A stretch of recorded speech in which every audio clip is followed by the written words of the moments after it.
not yet imposed time limits on closings, but we are going to require you limit closings to an hour for each side, an hour for plaintiffs, and that means an hour total for defendants. Our good Judge Gregory, who you all know, that is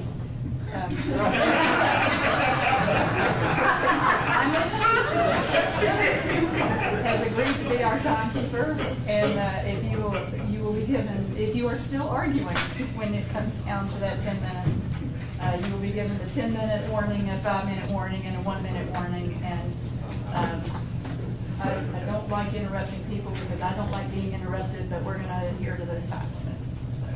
Do we know how they're going to split it? We don't. So do the defendants intend to split it 30 minutes each, or? Yeah, I think we're just conferring about that. I think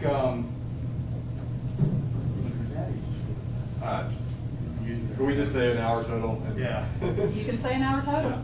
Yes. I'll be going first, and then whatever is left over, perhaps. but perhaps we can have a 30-minute, like a 10-minute or a 5-minute warning when we get to 25 minutes, perhaps, so that I can have some understanding of where I am in that hour. So I don't leave Mr. Cox with 5 minutes. Otherwise, you have a book or something you could get him with. Yeah. Very good, Mr. Atkinson. May I take off my mask? Yes, sir. If you are comfortable doing so, you are welcome to. May it please the court, Darrell Atkinson, counsel for the plaintiffs. The preamble of the North Carolina Constitution begins with "We the people of the state of North Carolina." Our biggest quarrels in this state have been about who has a civic voice and who's going to be included in that "we the people." For centuries, African Americans and women were not included in that "we the people." Our lawsuit is about North Carolina's policy of not allowing people convicted of felonies who are supervised in the community in that "we the people." Today, we're urging this court to end the practice of denying people convicted of felonies who are under community supervision the right to vote. Today, we're urging this court to finally include that group in the "we the people." This week, you've heard evidence from people directly impacted by the felony disenfranchisement law in North Carolina. You've heard from people who run organizations, who serve people and help educate people about their voting rights, whose missions are frustrated.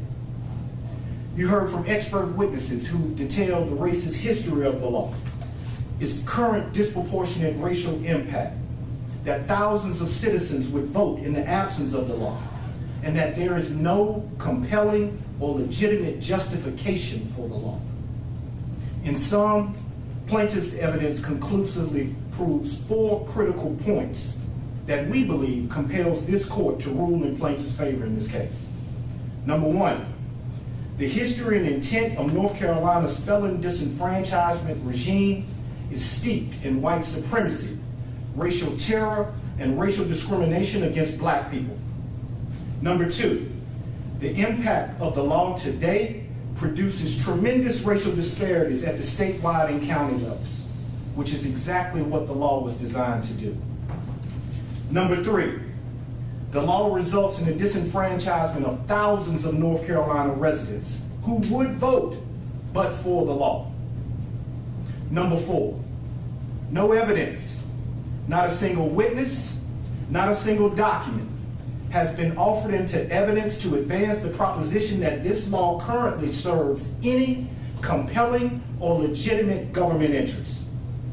I'll begin with my first point. Number 1, the history and intent of this law are rooted in white supremacy, racial terror, and racial discrimination against black people, and none of the procedural reforms of the 1970s purged the racist intent of the law.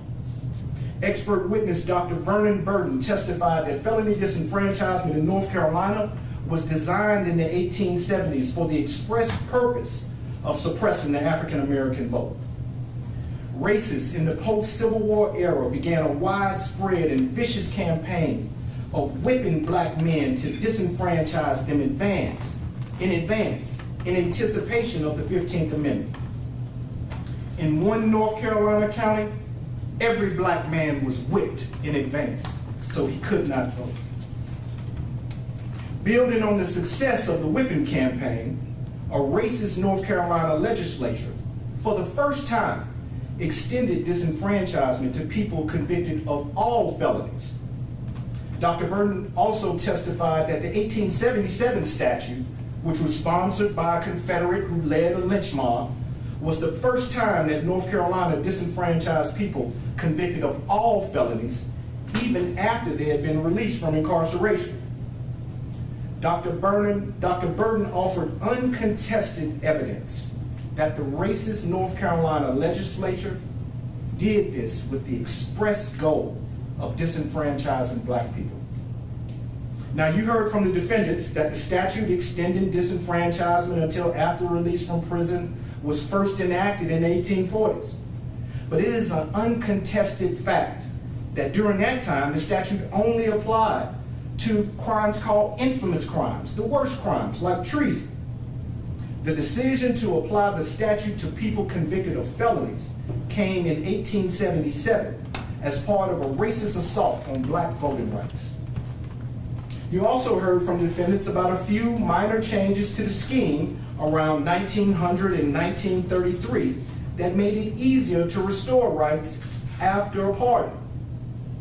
But as Dr. Burton explained, the legislature was more willing to make changes around North Carolina's felon disenfranchisement regime because black people were already disenfranchised in North Carolina via being excluded by the poll tax and the literacy test. Now let's turn to the 1970s. You heard from Dr. Burton that the 1970s era in North Carolina was rife with racism, particularly in connection with the criminal justice system. Dr. Burton described the law and order movement, the war on drugs, and gave you a historical context explaining that these movements were intended at the time to target black people. As Dr. Burton further testified, both Democratic and Republican lawmakers in North Carolina were strong supporters of the law and order movement. Further accounts from newspapers at the time in North Carolina recognized the link between the law and order movement and suppression of black political power. Your Honors viewed an article from the Charlotte Observer in 1968, noting that to many North Carolinians, law and order means keep the N word in their place. Dr. Burton explained that North Carolinians in the 1970s continued to connect felony disenfranchisement with the suppression of black political power and voting rights. In fact, the chairman of the North Carolina Board of Elections in 1970 warned against the passage of proposed amendments to the Voting Rights Act. He's quoted as saying, "Right now, felons are not allowed to vote, but under the new act, this prerequisite may well be abolished." The evidence is clear that people in North Carolina at this time believed that maintaining restrictions on felony disenfranchisement was a way to maintain restrictions on black voting. In 1971, Representative Joy Johnson and Henry Fry, the only two black members of a 170-member General Assembly, set out to try to eliminate the policy of disenfranchising people convicted of felonies living in the community. They proposed a bill that would amend the disenfranchisement provision to automatically restore voting rights once someone was released from incarceration.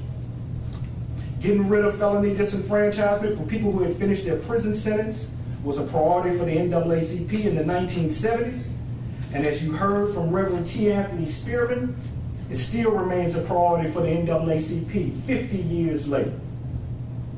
The priority of Representative Joy Johnson and Henry Fry in 1971 was to end felony disenfranchisement after incarceration, but they ultimately failed. However, the brave black legislators were able to eliminate some of the procedural hurdles of the disenfranchisement statute, like the petition requirement. But their 167 white colleagues in the legislature amended the original bill Representative Johnson and Fry championed so that it continued to disenfranchise people convicted of felonies after release from prison. They did so by adding back the clause that required the completion of probation and parole before you could get your voting rights back. And this bears emphasizing the legislators in 1971 weren't coming up with some new idea.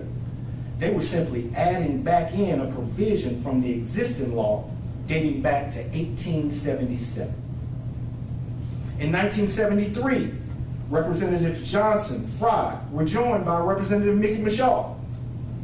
The three black legislators set out to change the policy of disenfranchising people convicted of felonies on community supervision. But once again, their 167 white colleagues would not agree with the suggested reforms. So the three black legislators had to compromise and accept a bill that continued to disenfranchise people convicted of felonies on probation and parole who lived in the community.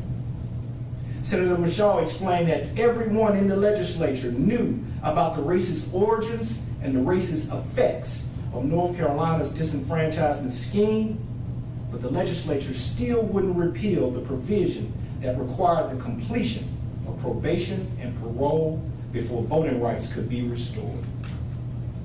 The 1973 changes did make some improvement, such as not requiring an oath in front of a judge. But the 1973 legislature did not remove the racist taint of the 1877 law, which disenfranchised people after they were released from prison, but they amended other aspects of the bill. The Supreme Court case Hunter v. Underwood is instructive in this particular matter. It was an Alabama case where the court was dealing with the felony disenfranchisement law. That law was clearly enacted with racist intent, but the law was later amended with some procedural changes in succeeding years, very similar to our current law. The Hunter court held that changes to a statute occurring in succeeding years since its enactment do not wipe away the law's original intent. Ramos versus Louisiana is further instructive on this matter. Justice Sotomayor is quoted as follows: where a legislature actually confronts the law's tawdry past in reenacting it, that law may well be free from discriminatory intent.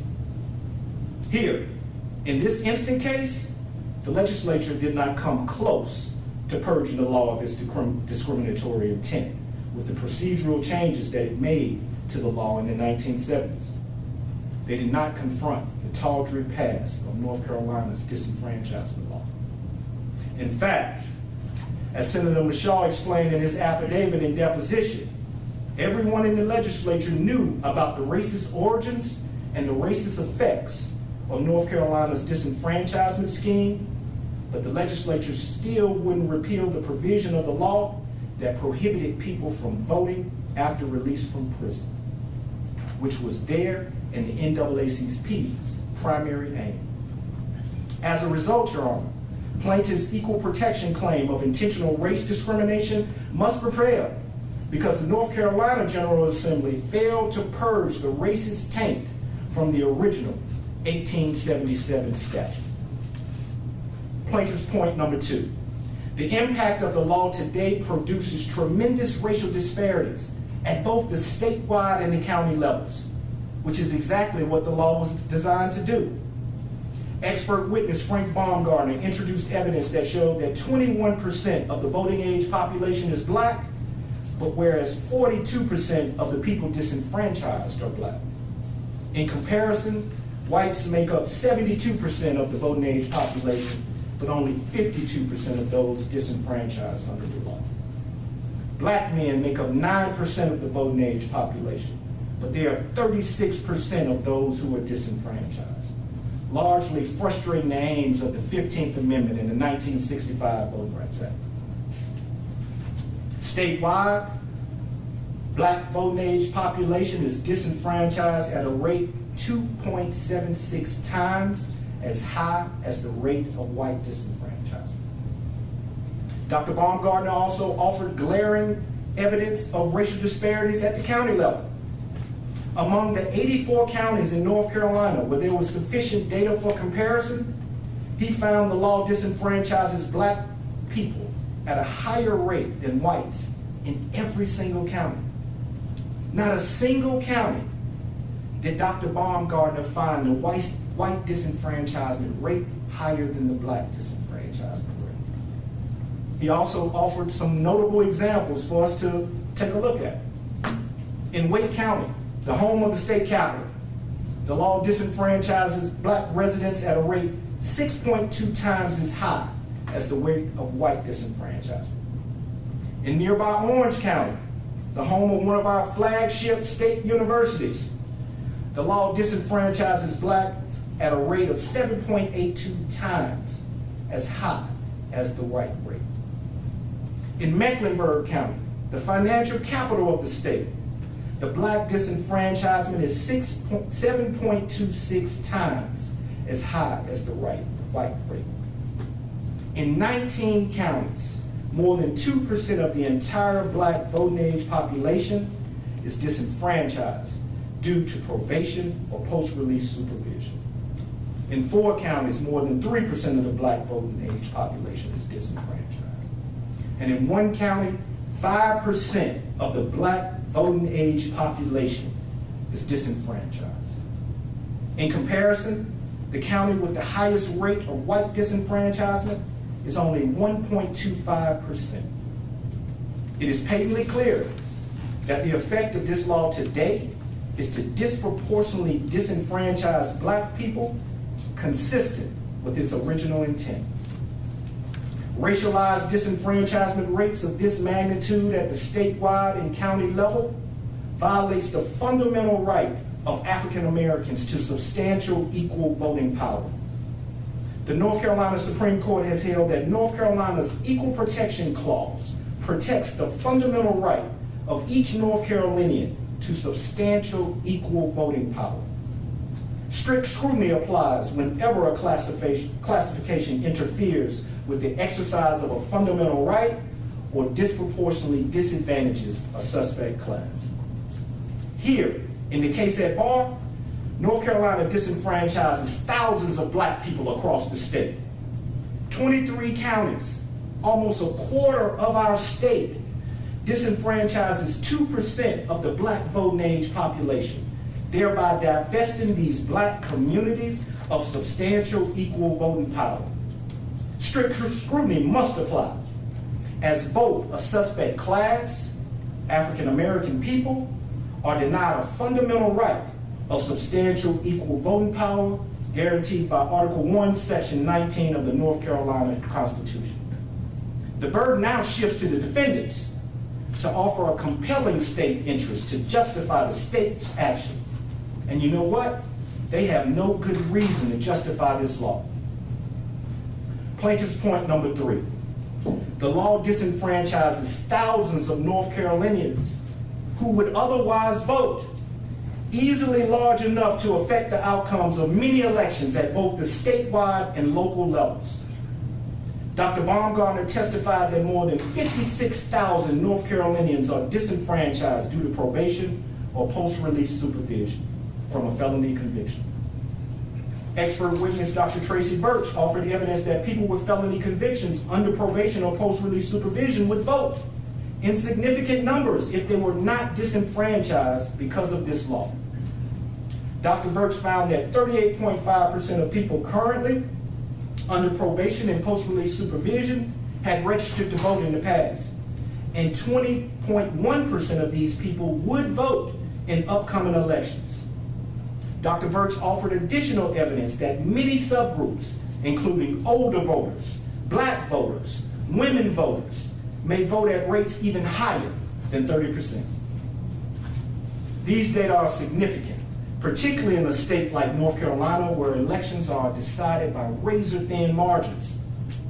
Expert witness Dr. Frank Baumgartner produced evidence that in 2018, there were 16 different county elections where the margin of victory in the election was less than the number of people disenfranchised due to probation or post-release supervision in that county.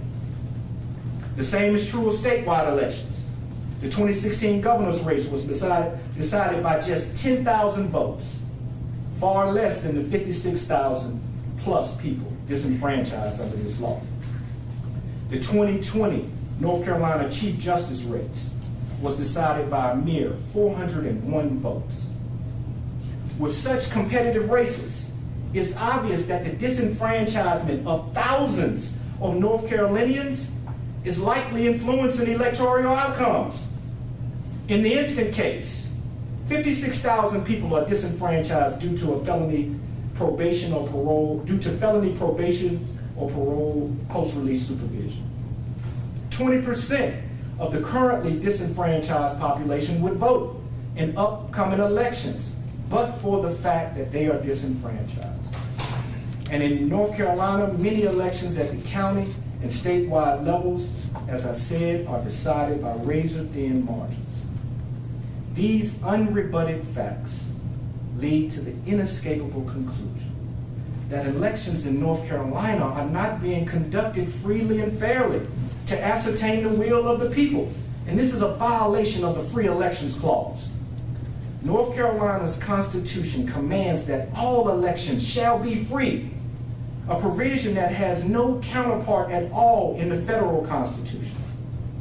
Under the Free Elections Clause, elections must be conducted freely and honestly to ascertain fairly and truthfully the will of the people. It is impossible to ascertain the will of the people when so many of our community members are prohibited from participating in the democratic process. Plaintiff's point number 4. No evidence, not a single witness has testified, not a single document has been entered in evidence that advances the proposition that this law currently serves any compelling or legitimate government interest. In responses to interrogatories, defendants listed many purported state interests that the law might serve.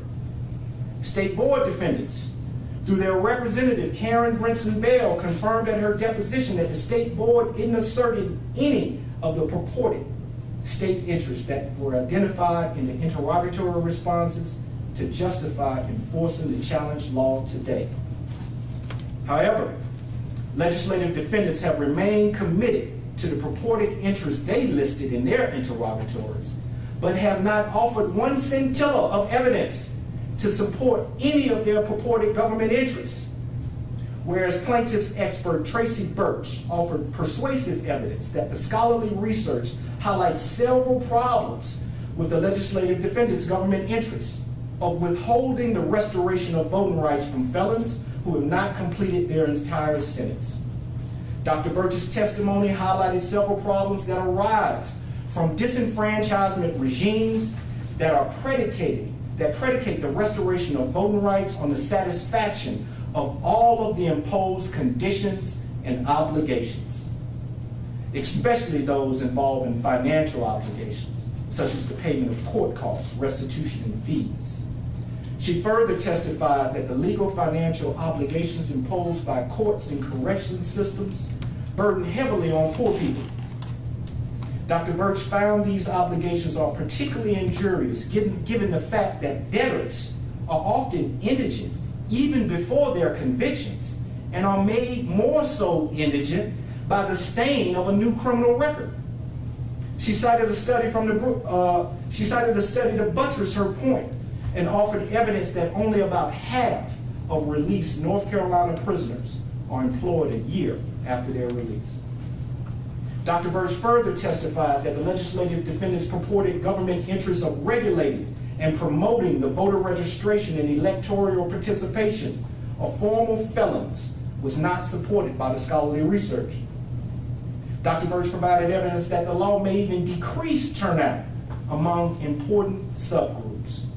For example, she found in her data that the post-completion cohort of 18 to 29-year-olds voted at lower rates than the pre-conviction cohort of her study. She found that the disenfranchisement experience may decrease turnout among the youngest members of the post-release population. Moreover, the disenfranchisement regime created by North Carolina disenfranchisement law creates rampant confusion. Karen Brinson Bell, Executive Director of the State Board of Elections, the agency tasked with oversight of voter registration and electoral administration, testified that county boards of elections inform voters that have been convicted of felonies when they have been removed from the voter rolls if they are registered to vote. But neither the state board nor county boards inform voters when they are re-eligible to vote, even though the agencies have contact information for those voters. Ms. Brinson Bell also testified that county boards of elections inform voters who try to register while still on felony probation or post-release supervision that they are not eligible to register. But once again, neither the state board of elections or county boards of elections inform folks whose registrations were denied because they tried to register while still on felony community supervision that they are eligible to register, despite the fact that the agency has the contact information of these would-be registrants. Ms. Brinson Bell went on to testify the Department of Public Safety is responsible for communicating voter information to people after they complete felony community supervision. Quite frankly, Your Honors, that regime in of itself is confusing.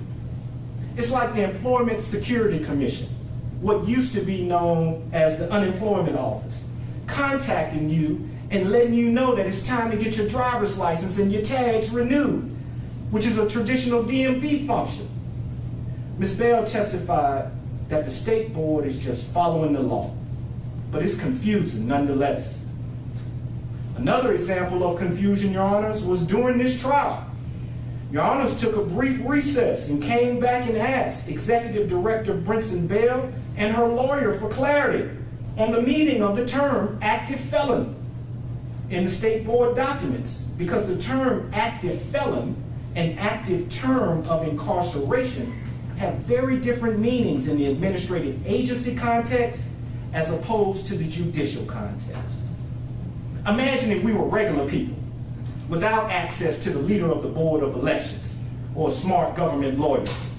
We would be confused. Organizational plaintiffs Diana Powell and Dennis Gaddy both run organizations that conduct voter education and registration with people convicted of felonies. Both of them testified that their client populations are often confused about voting status. Mr. Gaddy said it would be so much easier if he could just walk in one day and tell his job readiness classes that because they were out in the community, sitting in his class, they could vote. That would be a much simpler rule. Instead, he has to probe into the client's criminal history, something every justice-involved person is leery of, to get the necessary information to properly inform them of their voting status. Ms. Powell testified about the many people convicted of crimes that she encounters in her community in Southeast Raleigh who are confused about their voting status. Ms. Powell testified that the folks she engages with are confused about felony or misdemeanor status, which conviction may trigger disenfranchisement. Ms. Powell said this confusion creates a fearful chilling effect because formerly justice-involved people don't want to mistakenly vote while ineligible because they know they can be prosecuted for voting illegally. Expert witness Dr. Tracy Birch testified and offered evidence about the individual and community harms of policies that disenfranchise people convicted of felonies living in the communities. Dr. Birch offered evidence that collateral sanctions, such as barriers to voting, stigmatize people who've been convicted of felonies. Dr. Birch further testified the stigmas attached to their legal standing impacts their standing as citizens, their political participation, and their community involvement. Dr. Birch found that the deprivation of civil, political, and social rights sends important messages about the exclusion of people convicted of crimes from the body politic. Dr. Birch also testified on the work of Judith Sklar, who said it was the denial of the suffrage to large groups of people that made the right to vote such a mark of social standing. To be refused the right was to be almost a slave. But once one possessed the right, it conferred no other personal advantages, not the exercise, only the right, was deeply signified. Without the right, one was less than a citizen. Organizational plaintiff Dennis Gaddy, in his testimony, buttressed this point when he recounted how he felt when he could not cast a vote for the first African-American president in 2008, years after his release from prison. Mr. Gaddy recounted that he was raised by two civic-minded parents who helped register black folks in the Jim Crow South. Thus, missing that election impacted him deeply.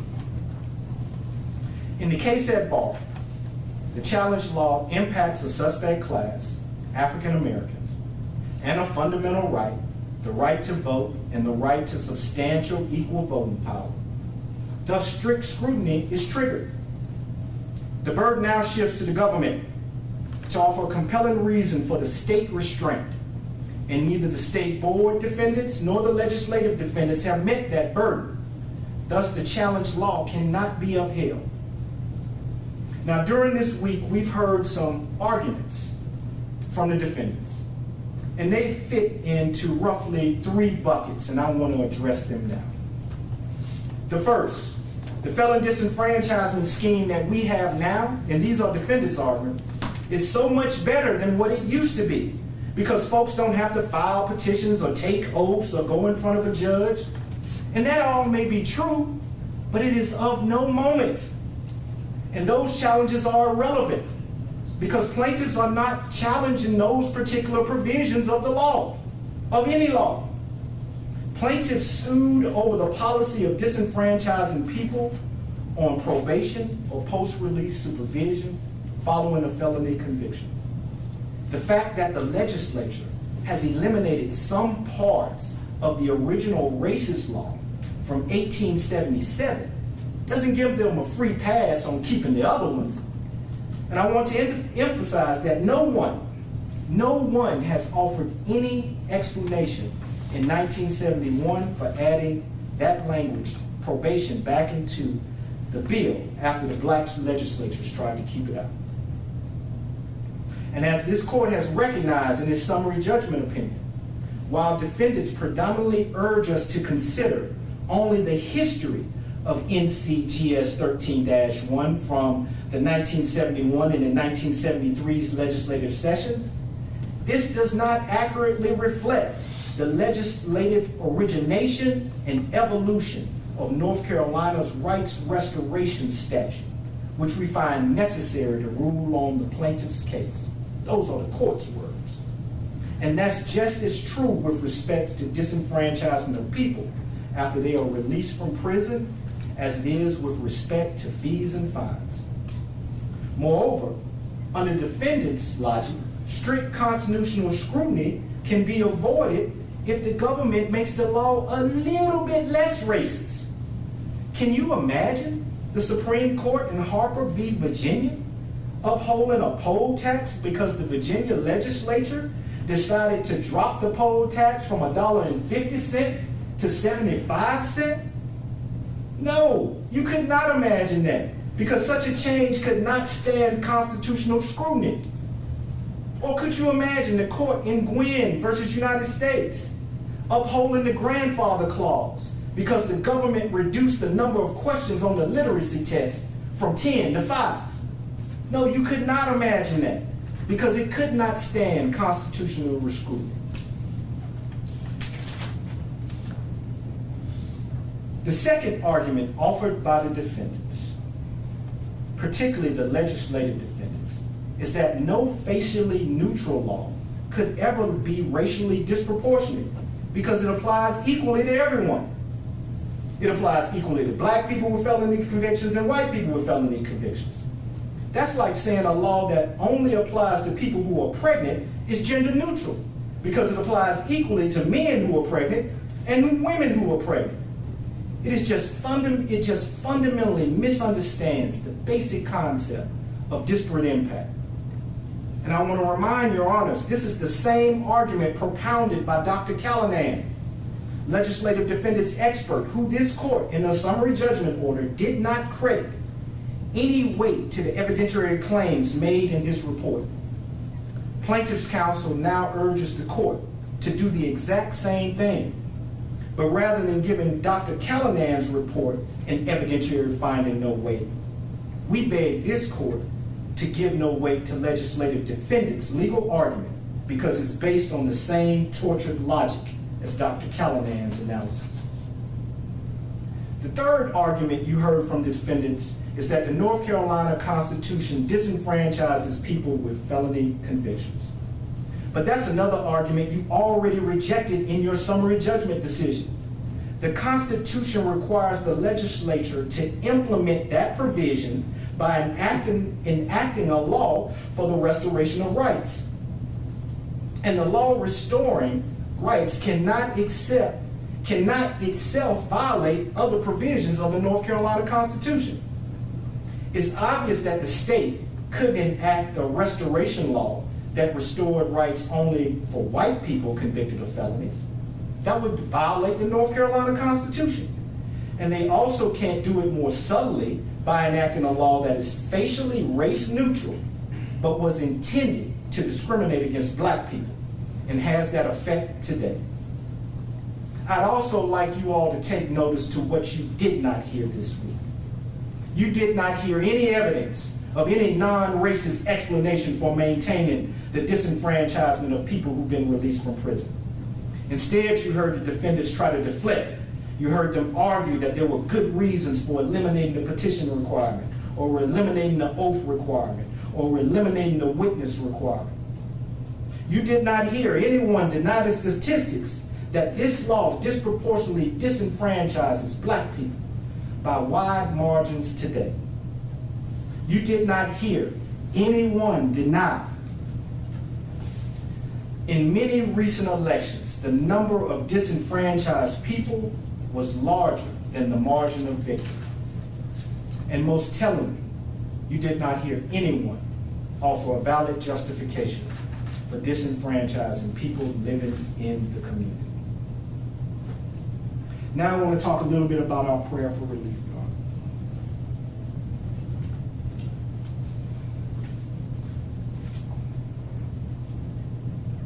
Plaintiffs ask this court to find in favor of the plaintiffs and enjoin any further enforcement of NCGS 13-1 as to people who are on probation, parole, or post-release supervision in North Carolina.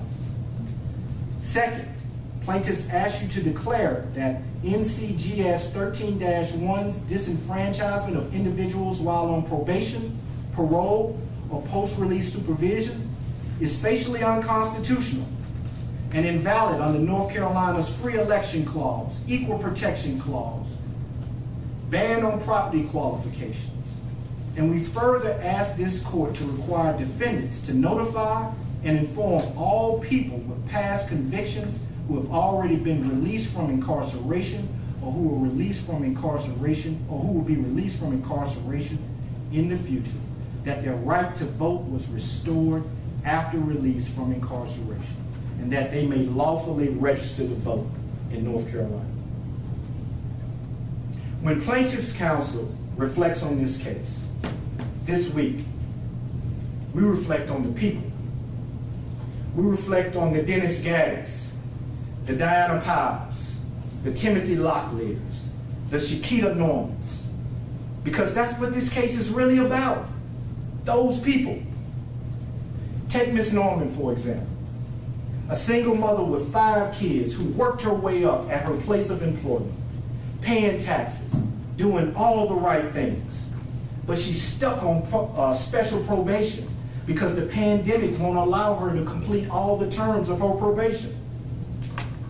North Carolina's disenfranchisement scheme stymies her voice and stymies her potential. When I look at Diana Powell, a grassroots community organizer who runs an organization trying to break so many cycles of poverty, crime, and despair in Southeast Raleigh. But the current disenfranchisement law frustrates the mission of Justice Serve, limiting its impact and the impact that the organization can have in her local community.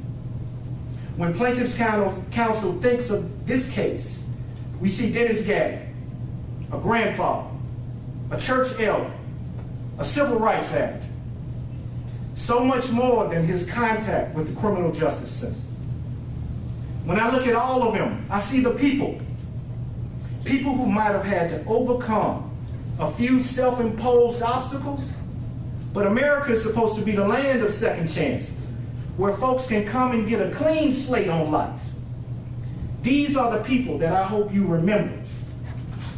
Your Honors, when you decide to continue to perfect our union by expanding the we and we the people to include the people on felony community supervision in our civic family by fighting for the plaintiffs and giving them their right to vote. Thank you, Your Honors. Thank you.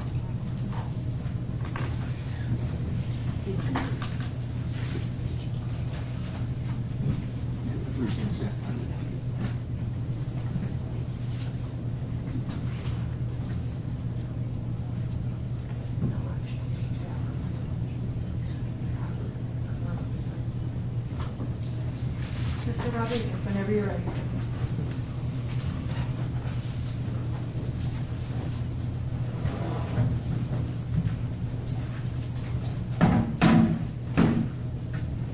Nice makeshift podium there.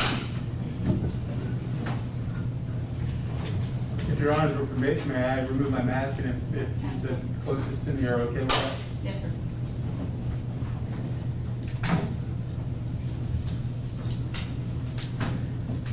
Your Honors, representing the legislative defendants, Orlando Rodriguez, purposes of the record, I want to take some time, hopefully not too much time, to do the same three things that I did in my opening statement.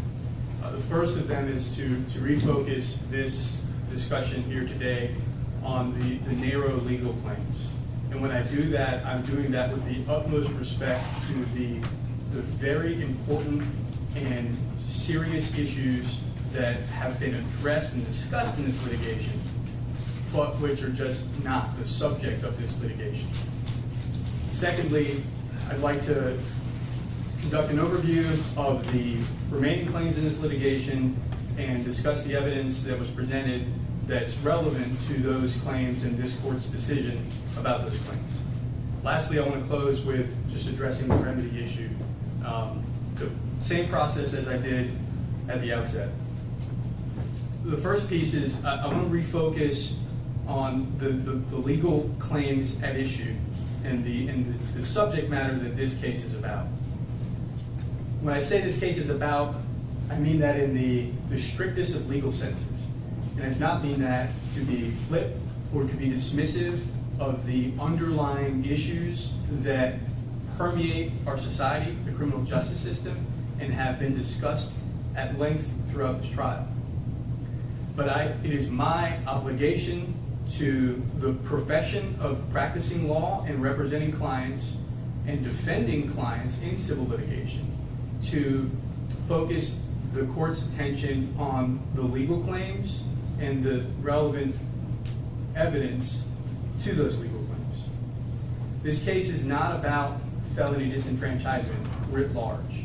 This case is not about the criminal justice system and the various inequities that exist throughout the criminal justice system writ large. Those issues certainly matter. You have not heard any dispute about that from the defendants. It's because they matter. And it's because they do not inform the decision regarding whether 13-1 is facially neutral. The North Carolina Constitution, as this court took judicial notice, provides for the disenfranchisement of individuals following the conviction of a felony.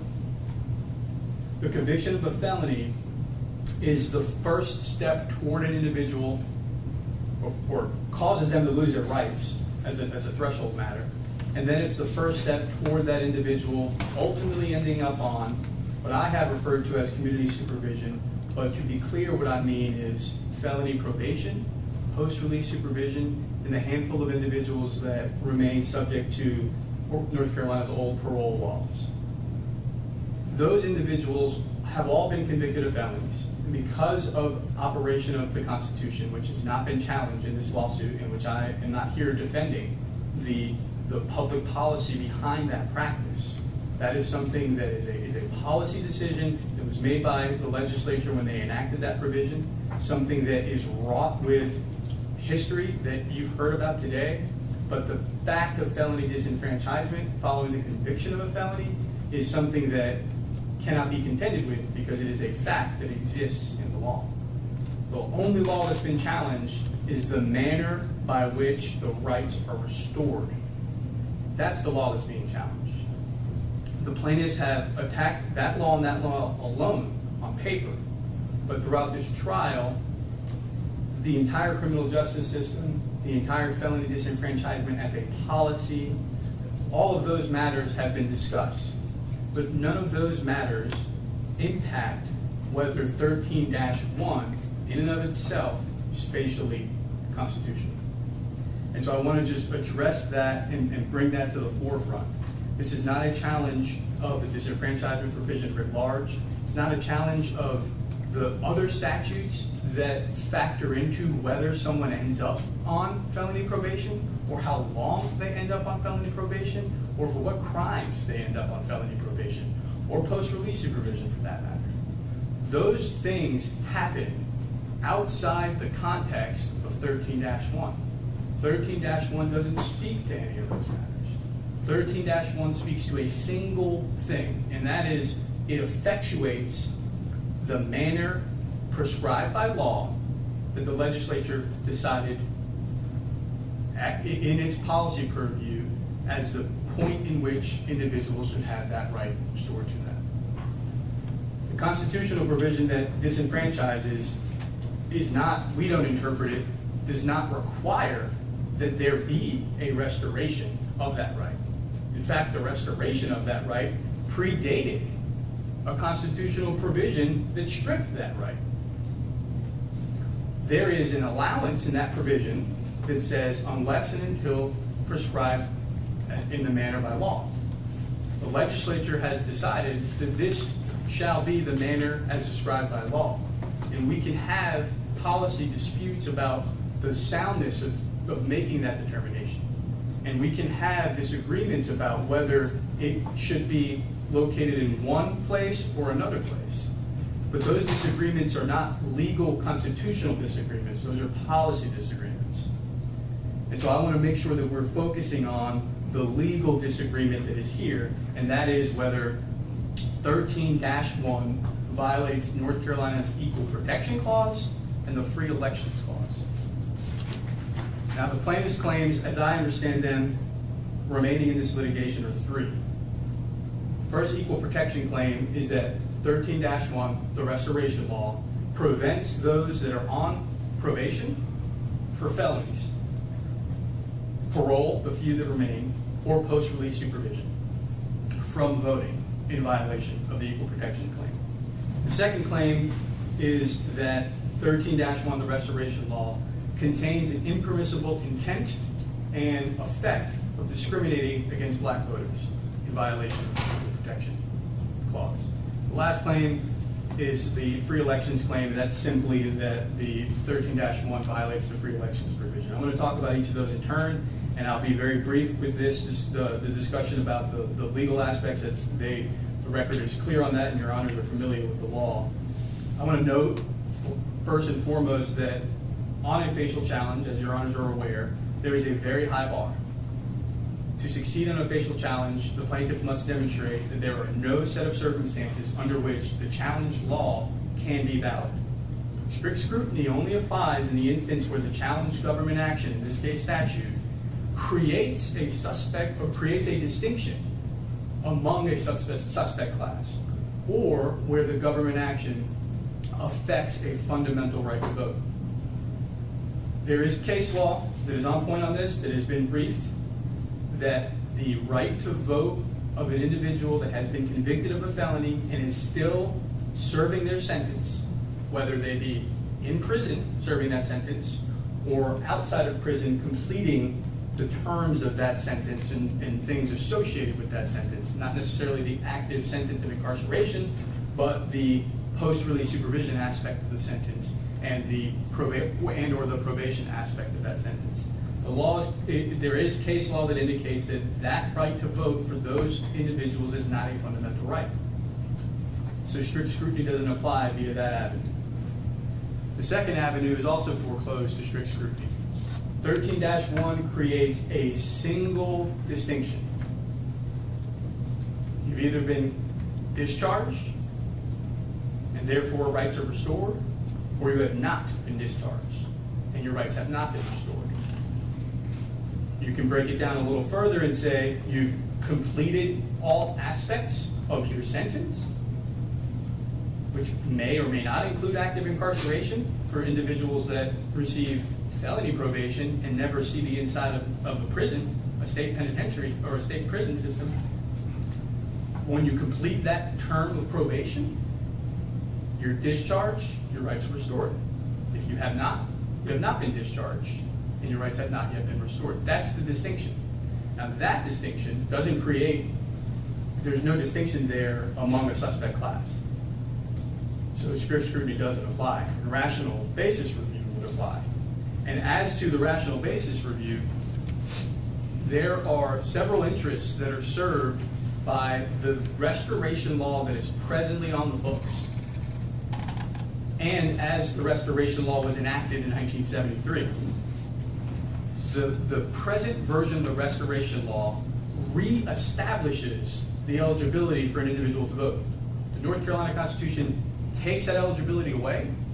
13-1 provides re-eligibility for those individuals. Without 13-1, individuals that are convicted of felonies would not have the ability to have their rights restored. So 13-1 creates the end line, the finish line for when that loss of rights is finished, when it terminates.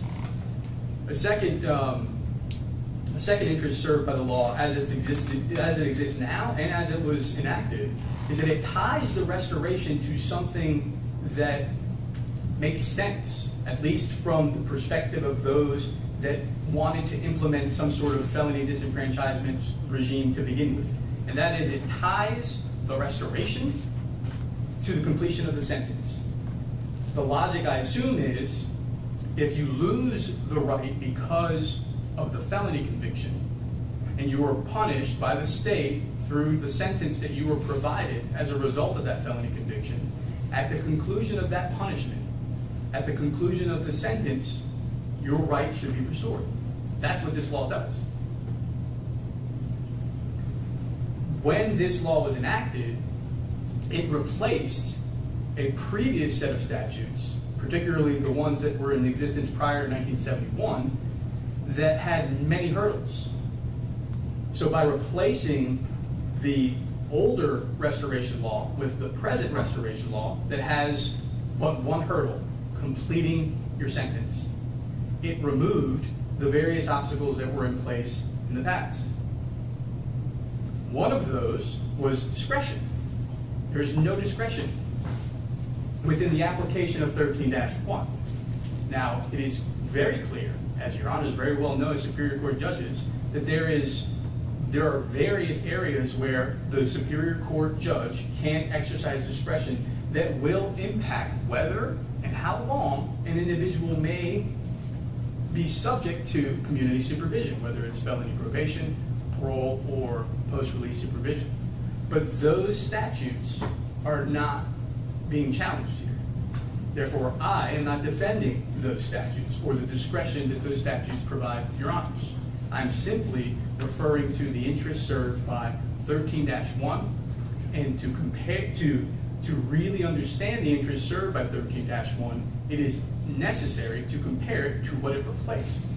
So, let me ask a question on that. Sure. Because if part of what the intent in replacing the provision for filing a petition and appearing in front of a judge was to remove the discretionary portion of the restoration, how is that not discretion simply replaced in a different part of the process with the discretion of the Superior Court judge to impose varying lengths of probation? Sure, and that is a fair question, and that's kind of what I was trying to address with my statement earlier, and I can elaborate a little further. Please. if a collateral effect down the road within the criminal justice system, which your honors know is very complicated, and I'm going to profess to know the half of it, if a collateral effect of a change in a law is that other aspects, the change in one law is that other aspects of other laws that are not referenced or incorporated or discussed at all in the law that was changed, that it allows judicial discretion in other aspects of the law to affect some other outcome. That is something that I can't speak to whether the legislators at the time had contemplated that possibility or that potentiality. All I can speak to is the purpose behind substituting the old law with the new law, and the butterfly effects of what might happen when that new law is put in place is something that I would have to speculate would be sort of beyond the knowledge of a legislator at a particular time, especially if we're talking about in effect 50 some odd years later. But it is a fair question that is why I address the issue of discretion that does remain in the process. That is the process of, and it's not just judicial discretion, Your Honor. It's discretion regarding policing, arrest, charging decisions, sentencing decisions. All of those matters, however, are not addressed by 13-1. And that was my point by bringing that up, and I appreciate the question because it allowed me to emphasize it. It is that 13-1 does what 13-1 does. And I'm not saying that none of the other effects matter. I'm simply saying that with regard to the challenge to 13-1, the other collateral effects that may come from a change in one statute through the operation of discretion in other statutes and other policies cannot necessarily be accounted for at the time that the original statute was changed, and therefore shouldn't be a reason to invalidate the original statute. And lastly, on the issue of interest, the present law changed an older law that was not clear as to who was restored and who wasn't restored because it required these hurdles that had to be jumped through. So the clarification and the clear demarcation of restored and not restored is another government interest. Well, as to that point, let me ask you about the language of 13-1, which refers to the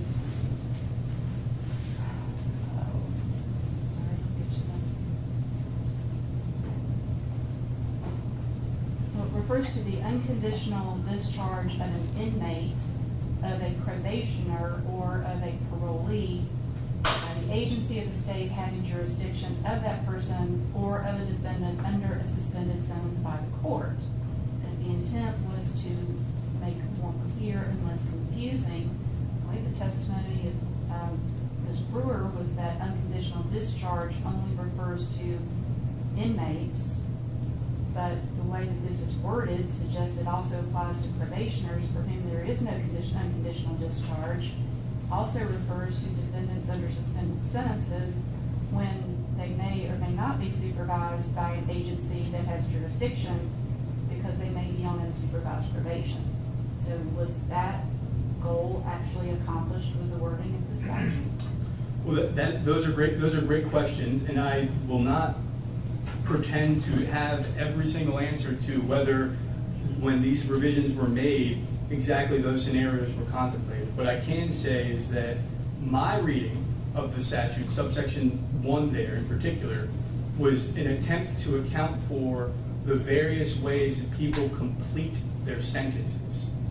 That is, an inmate who is unconditionally discharged, meaning they've completed post-release supervision, a felony probationer, because of course if you're a misdemeanor probationer you haven't lost your rights, so this wouldn't apply, but a felony probationer who completes their term of probation. I'm sorry, were you going to? No. I was just clarifying that the language of the statute actually doesn't say felony probationer. It does refer to convicted of a crime and the rights of citizenship being forfeited, but it doesn't actually say felony probationer. It certainly does not, Your Honor. And my statement there wasn't to say that it did say that. It was just that this statute only applies to those who have lost their citizen rights, and that would only mean people convicted of felonies. And then of a parolee, And then the reason why it says, I think, by the agency of the state is that there are various agencies, sub-agencies within larger departments that are, I believe, have responsibility for different individuals at different settings. Director Brewer mentioned that the parole, post-release supervision, probation, and parole commission issues certain forms that she wasn't terribly familiar with, but that her section issues others, which she was. And I believe that was the post-release supervision section. And so I think that the language here in subsection 1 was intended to cover those 3 buckets of persons that had lost their felony rights, and once they have completed, or excuse me, lost their franchise because of a felony conviction, but once they had completed the sentence that they were provided as a result of that felony conviction, they were automatically restored. And so the different buckets was intentional, I think, to try to cover the broad ground of the spectrum of individuals that may have lost their rights so people wouldn't fall through the cracks. The particular mechanics of how that's communicated and how that's effectuated, I think, from my perspective, would go beyond go beyond the facial challenge. It would be more of an as-applied sort of scenario where there are specific questions about the processes that may be breaking down, that may be causing certain things to fall between the cracks. But that, I think, is something that is outside the scope of a facial challenge in a 3-judge panel. And so I want to turn to some of the evidence that the plaintiffs relied upon to try to refute the government interests. Plaintiffs relied primarily in this regard on Dr. Birch, who testified and recounted her report where she categorized the government interests into 3 buckets. 1, ensuring that voting is predicated on completing all conditions of a sentence, which is what I've been describing, the connection of restoration to completion of a sentence. 2nd was imposing a standard of restoration that is uniform, which is also sort of what I've been describing as the creation of a finish line that applies to everyone rather than only some people being able to afford to petition the court. And 3rd, encouraging the reenfranchisement and registration of individuals. Dr. Birch's reported testimony, however, with regard to those first 2 category interests, she testified, and her report reflects that all of the literature review that she at least put in her report that she claims refutes the government interest asserted by the defendants, all of that literature focused solely on the financial obligations, which is something that was part of this litigation and is to some extent following the court's preliminary injunction, but it's not something, the financial obligations piece is not something that is presently before the court on the merits of the remaining claims. And so to that, I would say that Dr. Birch's testimony was not persuasive to refute those first 2 categories of governmental interest because they all focused on the financial obligations piece, and she did not reference any studies either in her report or in her testimony to refute the non-financial interests that were served. With regard to the 3rd category of interest, the encouraging the reenfranchisement and registration of individuals who had lost their rights to vote, she relied primarily on a couple of audits, if I remember correctly, of various state processes that were not North Carolina. She also relied on, and those were from 2005, 2006. Then she also relied on a Meredith and Morris report from 2014 that she writes that in that Meredith and Morris report, they analyzed various forms that North Carolina had provided to individuals who had their rights restored, and that those authors, those researchers concluded that those notices were ineffective to drive any sort of increase in registration. Importantly, however, Dr. Birch admitted that she did not look at those actual notices to confirm, 1, what they said, and 2, whether they remain the same as the ones that are presently used by DPS or by the State Board of Elections or whomever is going to be issuing these reports.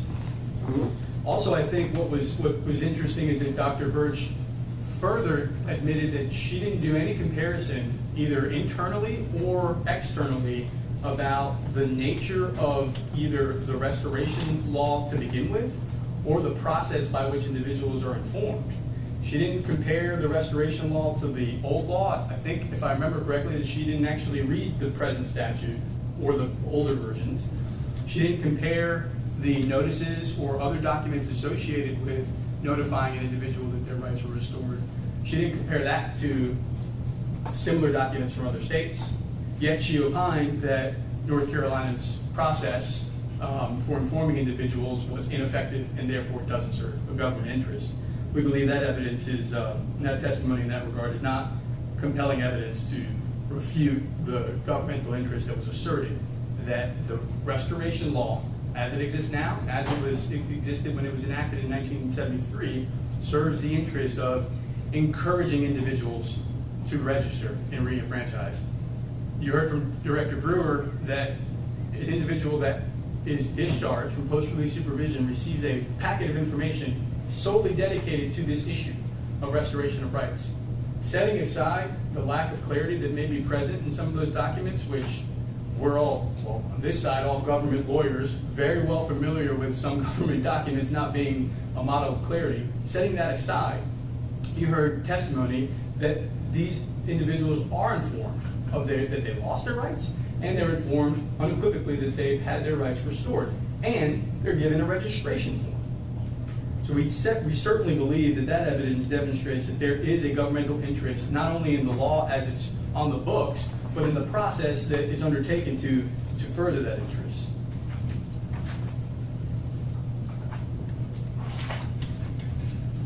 So in that regard, with having a little time there. He has a minute.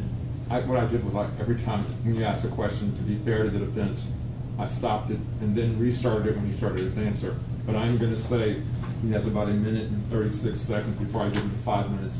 At that point, Judge, just for our court reporter, I want to take, yeah. I'm fine to push through. Am I speeding up? Okay. Thank you. I'm okay, thank you. Okay, I'll give him a, Thank you. so I'll restart it once he starts talking. Okay. Therefore, on this issue regarding the governmental interests and that are served by the classification, the only classification that 13-1 makes, which is completed your sentence, restored, not completed your sentence, not restored. The evidence, we think, does not support a claim that that distinction violates the Equal Protection Clause. So now I'm going to turn to the second claim, the second equal protection claim of plaintiffs, that the 13-1 has this impermissible intent and purpose of discriminating against black voters. The plaintiffs here presented a lot of evidence, much of it, if not all of it, troubling and irrefutable. I can't say anything about a newspaper report that says what it says. I can't say anything about the history that is in the archives. What I can say is that the evidence that Dr. Burton presented certainly demonstrates a shameful history of our state's use of laws and with regard to voting in particular to suppress the black population. That I can't contest that. We never try to contest that. However, Dr. Burton did not present any evidence that this version of 13-1 was crafted, amended, or offered by any particular legislator with any racial animus. Certainly he presented evidence of the culture and the climate that existed, not just in the 1800s, but sadly in the not that distant past. Again, not refuting any of that. I can't refute what the Charlotte Observer writes about what the citizens of our state believe. I can't refute other comments that legislators were quoted making in various newspaper articles in the 60s and the 70s. I can't refute Richard Nixon's policies on being tough on crime and the war on drugs. Those things matter. The effects of that matter. This case, however, is just not about that. And I want to stress that I do not say that with any disrespect or to minimize the importance of those matters. I simply am trying to do my job in keeping focused on the things that do matter. And there is case law that indicates that even where, which I'll get back to in a second, even where the particular statute at issue has a racial animus in its origin, that a revision to that law, subsequent revision to that law, can be valid if the law is substantially changed and the change in that law is not motivated by any racial bias. Now, before I talk about that test, I want to talk about the actual law and the history behind the actual law. 1840 was the first codification, if I'm not mistaken, of the Restoration Statute. So the immediate predecessor, if you draw a line from 13-1 as it's on the books, all the way back to the first time such a bill was on the books, it was 1840. Before African Americans could vote, and so it could not have been intentionally enacted to discriminate against African Americans. After 1840, and perhaps before 1840, but after 1840, the historical record is clear. There were many laws passed that appeared to be, based on Dr. Burton's testimony, motivated by this racial animus.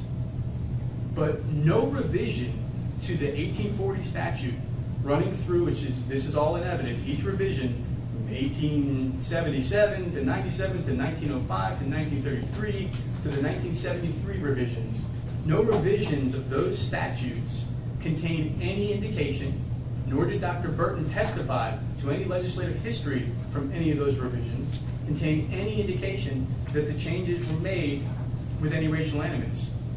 In fact, the Restoration Law was at its strictest in 1840 and only improved with time. Now, it is a fair statement that when it was at its strictest, it didn't apply to African Americans. And for a long period of time, as it was improving, it still didn't apply to African Americans. Absolutely correct. However, the most immediate substantive change to this law came in the 1970s when Representative Johnson introduced the bill, and the bill that was introduced was aimed at automatically restoring rights upon full completion of a person's sentence, not upon release from prison.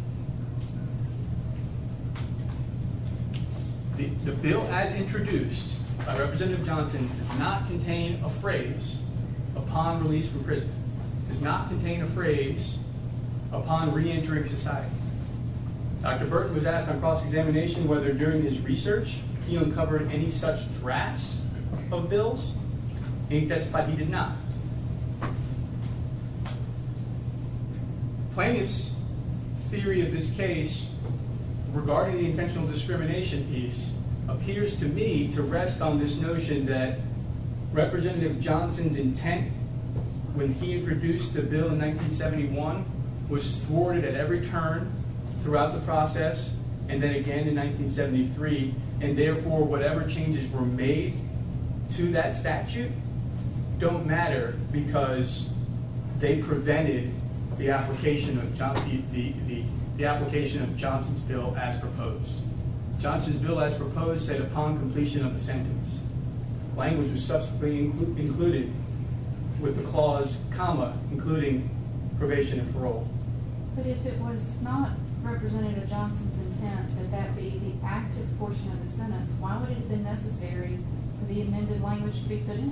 Why was it necessary to add probation or parole if it was intended that sentence include that? Well, perhaps for clarity's sake, to avoid the discussion that we've been having today. Or perhaps because it was only intended to be the active portion. Right, and if that were the case, if it were the case that the inclusion of that language was to extend not only active incarceration, but until you finish any associated parole or probation at the time, which post-release supervision wasn't around back then that just furthers the intent of the restoration law as it was enacted to begin with, which was to tie the completion of a sentence with the restoration. And so if the legislator's intent in adding that phrase, including probation and parole, was put in so that it says, we'll restore the rights automatically as soon as the full sentence is completed, not just the active sentence. Well, how does that compare to the legislative defendants exhibit number 44? It's the session law from 1905.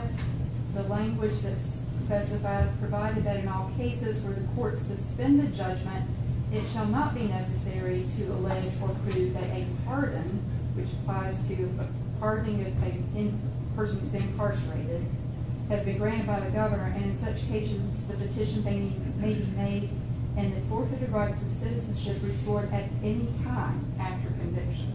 Doesn't say after completion of probation, and that was 1905. That's right. So is that not more relaxed than 1971 and 73? Well, that is a good question, and I have not thought through the comparison of the 1905 with regard to at what point thereafter the rights could be restored.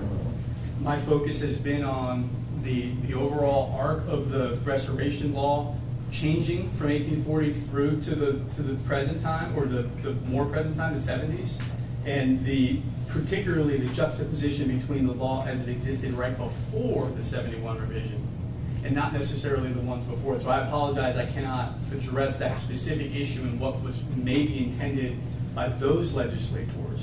I can only speak to my understanding of what the intent may have been by including the phrase, including probation and parole. And that understanding has not changed based on Dr. Burton's testimony, because Dr. Burton did not provide any testimony that the inclusion of that phrase, including probation and parole, was motivated by any racial animus. So even if that language was added so that the period of disenfranchisement coincided with the full sentence, including probation and parole, there has been no evidence that that addition was made, that insertion was made with racial animus. Is the fact that there were 167 white legislators and only 3 black legislators who had to include that language in order to even gain any ground on that, is that not sufficient evidence of racial animus? I'm glad Your Honor mentioned that issue, because I was going to get right to that. The 1973 proposed bill that Senator Mashaw introduced included the probation and parole language. Now, the argument that's been made by plaintiff's counsel is that because of some pressure as a result of the discrepancy in the numbers that you just referenced, the overwhelming majority of legislators, the times that they were in, which I'm sure were not pleasant times to be in, that because of that circumstance, then of course it's true that this provision was included because there was a racial animus. It's not clear to me, if you read Senator Mashaw's deposition and you read his affidavit, it is, and taking in conjunction Dr. Burton's testimony, there is no documentary evidence that a bill was ever drafted that did, in 1973, that did not include the language including probation and parole. That language was inserted in 1971 in the second substitute bill, and it remained in the bill that was presented by Senator Mashaw. And there is no evidence. There is one paragraph, I believe, in an affidavit where he alludes to feeling like they could not get this through, so they relented because it was better to go along to get the revisions that they were going to get. And I can't refute that, but his own deposition testimony, numerous occasions, he testifies early in his deposition that his understanding of Representative Johnson's motivation in 1971 was to have full completion of the sentence mean automatic restoration, full completion of the sentence meaning including probation and parole. He specifically said that that was what his understanding was.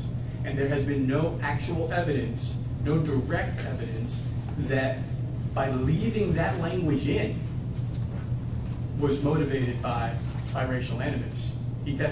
Senator Michaud testified that there was compromises that had to be made, and if this was a compromise that had to be made, it is not clear in the record that that compromise was necessarily motivated by any racial animus.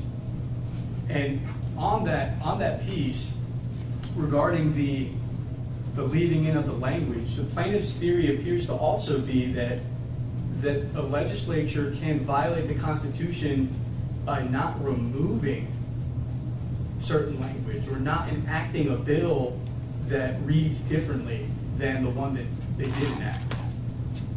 My understanding of such a claim is that the question is whether the language that was enacted violates the Constitution, and not a question of did it violate the Constitution by not removing certain language, particularly in light of decades later things that have happened in society that have caused and perpetuated other inequities that have made things worse. I don't know that that's the law. I don't believe that it is. I think that the question has to be whether the language as enacted was intentionally discriminatory. Now, as to the effects, the law is clear that when you're challenging a racially neutral statute, to prevail, you have to show intent and purpose of discrimination, which I just discussed. It's not sufficient to just show a disparate impact. But I do want to discuss the disparate impact. Dr. Baumgartner presented statistics and testified beyond the matters in his report, testified to his feelings and opinions about the larger societal issues that are driving the contacts with the criminal justice system in the black population. And he testified that if those things all come together to find somebody being arrested, being convicted, and then therefore being on post-release supervision.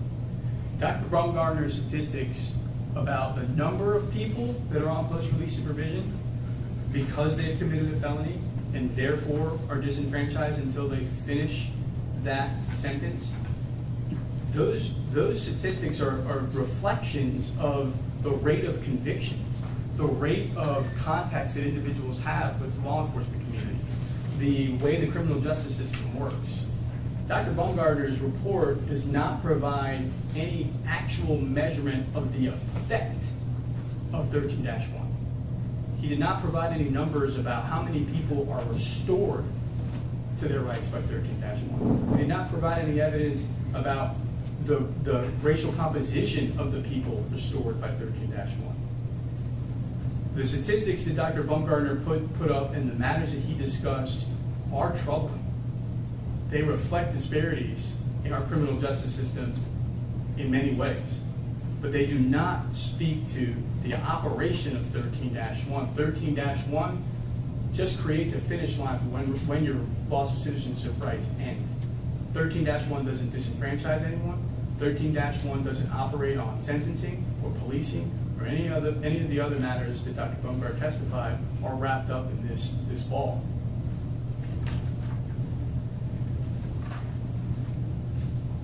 So we think that the evidence does not support the plaintiff's claim that the specific law at issue was crafted, amended, or enacted with any specific discriminatory intent.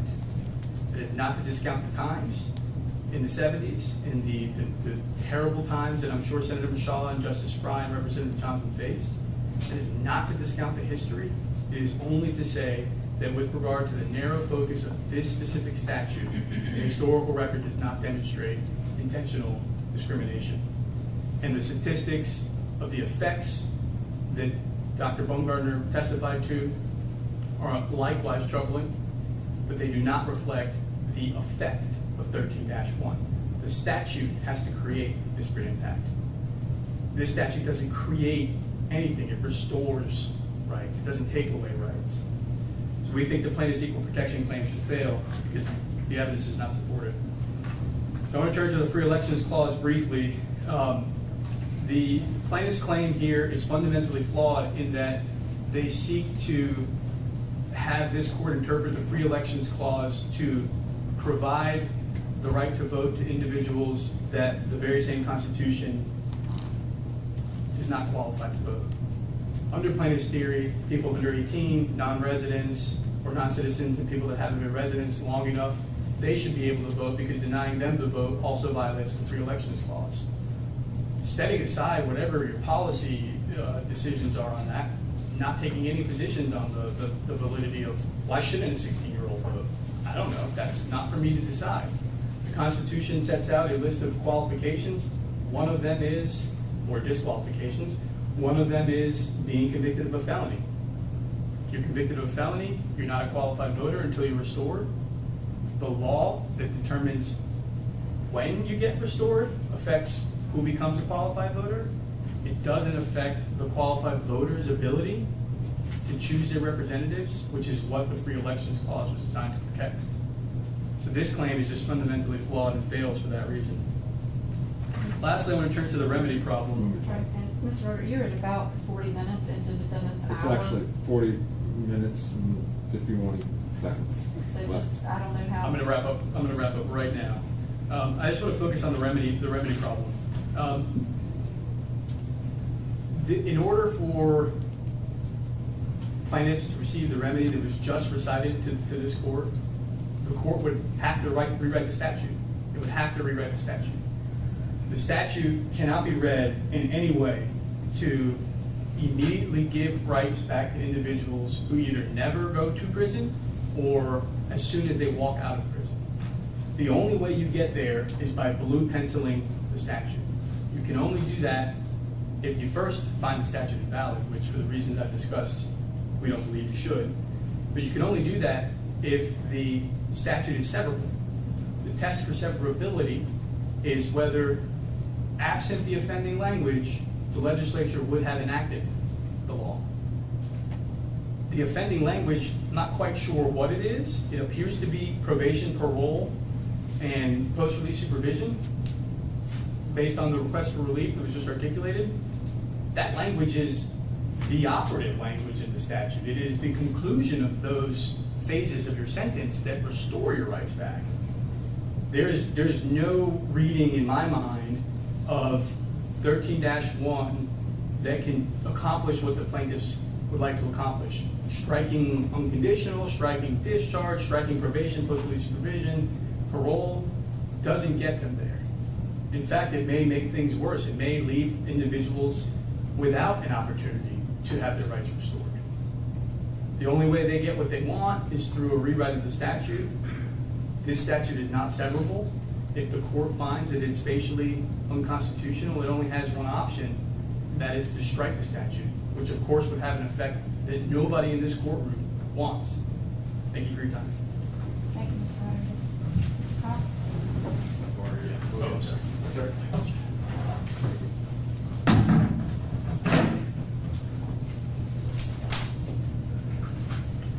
If you don't mind, I'll take my mask off.